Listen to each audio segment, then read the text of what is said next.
Hello प्यारे साथियों, आपके अपने यूट्यूब चैनल सर 24x7 में आपका स्वागत है। आज हम पढ़ेंगे मौलिक अधिकारों के बारे में, यानी कि फंडामेंटल राइट्स। मौलिक अधिकार यानी कि फंडामेंटल राइट्स।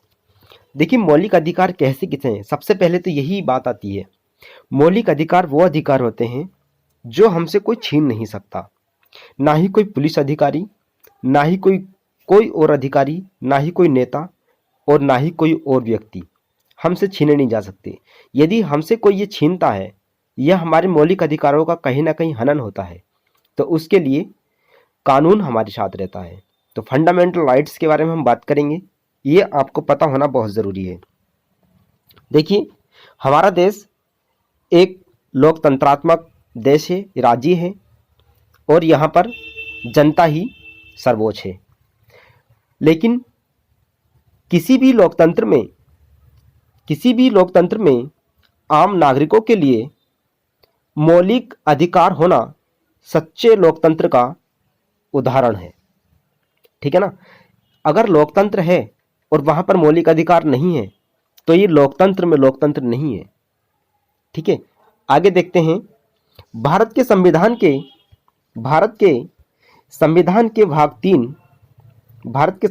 भाग 3 में अनुच्छेद 12 से 35 तक मौलिक अधिकारों का वर्णन किया गया है। कहाँ पे? 12 से 35 तक। कहाँ से? 12 से 35 तक। याद रखिएगा, इंपॉर्टेंट है, यहाँ से प्रश्न बन जाएगा। 12 से 35 तक क्या आते हैं? मौलिक अधिकार आते हैं, यानी फंडामेंटल राइट्स आते हैं। इसके महत्वपूर्ण बिंदु देखते हैं। देखिए, सबसे पहले जानते हैं मौलिक अधिकार क्या होता है। तो मौलिक अधिकार, जैसे मैंने ऊपर आपको बताया है कि मौलिक अधिकार हमसे कुछ छीन नहीं सकता, ये वो फंडामेंटल राइट्स होते हैं। आम नागरिकों को अपने जीवन सामान्य तरीके से व्यतीत करने और जीने के लिए उनके पास मूलभूत अधिकार होते हैं, जिन्हें मौलिक अधिकार कहते हैं। जैसे समानता का अधिकार, स्वतंत्रता का अधिकार। यह सभी अधिकार किसी भी व्यक्ति को मूल रूप से मिलने चाहिए, इसलिए इनको मौलिक अधिकार कहते हैं। भारतीय संविधान में मौलिक अधिकार का प्रावधान संविधान के भाग 3 में किया गया है। अभी मैंने ऊपर भी बताया था। तो भाग 3 में किया गया है। भाग 3 को ही क्या कहते हैं? मैग्ना कार्टा भी कहते हैं। आगे पढ़ेंगे। संविधान के भाग 3 के अनुच्छेद 12 से 35 तक विभिन्न 6 मौलिक अधिकारों का वर्णन किया गया है। तो मौलिक अधिकारों की संख्या कितनी है हमारे पास? 6 है मूल रूप से। याद रखिएगा, मौलिक अधिकार कितने हैं? 6 हैं। पहले जब मूल संविधान था हमारा, उसमें 7 हुआ करते थे, जो संपत्ति का अधिकार था, अब उसे हटा दिया गया है। अब सिर्फ उसे संवैधानिक अधिकार का दर्जा प्राप्त है, ना कि मौलिक अधिकार का। तो 7वां जो अधिकार था हमारा, वो संपत्ति का अधिकार था, लेकिन अब वो नहीं रहा है। ठीक है, तो जो 7th फंडामेंटल राइट्स था वो अब नहीं रहा। ठीक है, आगे देखते हैं। मौलिक अधिकारों का प्रावधान संयुक्त राज्य अमेरिका के संविधान से लिया गया है। कहाँ से लिया गया है?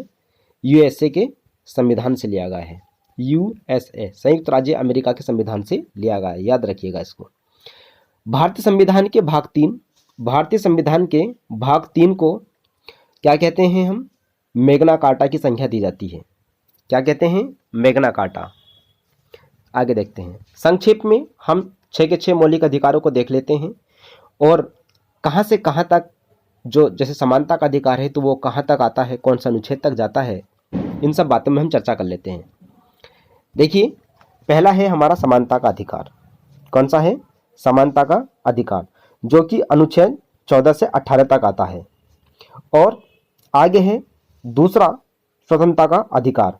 19 से लेकर 22 तक स्वतंत्रता का अधिकारों की हमें प्राप्ति है। आगे है शोषण के विरुद्ध अधिकार। तो यदि कोई व्यक्ति हमारा शोषण करता है, जैसे पुलिस वाले हमें बिना बताए उठा के ले जाते हैं, तो वो सब नहीं हो सकता। हम उनसे पूछ सकते हैं कि आप बताइए हमें किस वजह से लेके जा रहे हैं, अरेस्ट क्यों कर रहे हैं। तो वो यहीं पर आता है, शोषण के विरुद्ध अधिकार।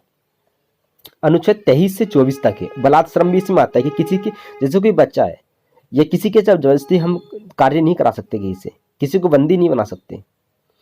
चौथे नंबर पे धार्मिक स्वतंत्रता का अधिकार। कौन सी है? धार्मिक स्वतंत्रता। यह है 25 से 28 तक। भारतीय संविधान के अनुच्छेद 25 से 28 तक धार्मिक स्वतंत्रता की प्राप्ति है। अर्थात कोई व्यक्ति किसी भी धर्म को मानने की स्वतंत्रता है या ना मानने की स्वतंत्रता है। ठीक है, किसी भी धर्म में विश्वास उसका है तो उसको मान सकता है, तो यहाँ पे ये आज़ादी मिलती है। आगे है संस्कृति और शिक्षा संबंधी अधिकार। संस्कृति और शिक्षा संबंधी अधिकार, जैसे किसी की कल्चर है, हर धर्म की या जातियों की कल्चर या फिर हर स्थान की कल्चर अलग अलग होती है, तो वो अपने हिसाब से उस कल्चर का रेस्पेक्ट कर सकते हैं और सरकार भी उसका रेस्पेक्ट करेगी और उसको वो बढ़ावा भी दे सकते हैं, तो सरकार इसके लिए सहयोग करेगी। ठीक है, और संविधान उपचारों का अधिकार, ये है हमारा छठे नंबर पे जो आता है मौलिक अधिकार, वो है संवैधानिक उपचारों का अधिकार। अब ये जो है ना, इसको भारतीय संविधान की आत्मा भी कहते हैं। क्यों?